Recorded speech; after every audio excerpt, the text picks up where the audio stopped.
Marek Solodkowski, a man whose hands understood the language of horses, had been breeding these noble animals for 10 years. His farm, nestled in the green expanse of Poland, was his kingdom, and his horses were his family. But what happened in the last few days was an unimaginable tragedy, even for this experienced breeder. It was a cold morning when Marek went to the stable. The air was filled with the smell of hay and the gentle snorting of horses. But when he opened the door to Freedom's stall, his breath caught in his throat. His beloved mare, proud with a head like glowing gold, was not standing on the straw floor. Instead, she had fallen deep into an old car pit. Panic surged through Marek's veins.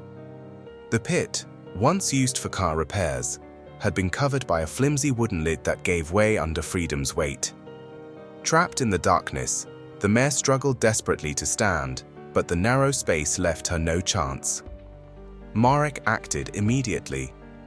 He threw hay into the pit, hoping Freedom could use it to climb out. But the plan failed.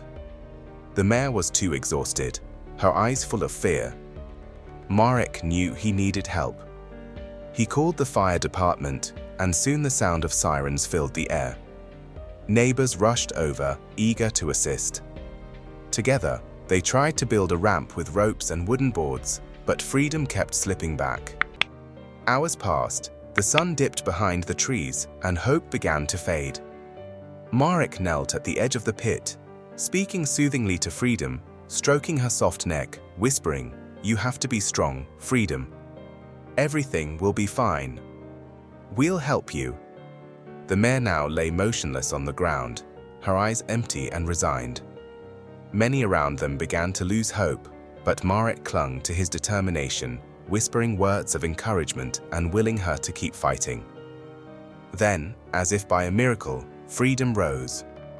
Summoning strength from deep within, she leaned on her hind legs, then her front legs, and with all her might, she pulled herself out of the pit. A murmur of awe passed through the crowd as they watched in stunned silence, witnessing the moment Freedom, exhausted but free, climbed out of the trap.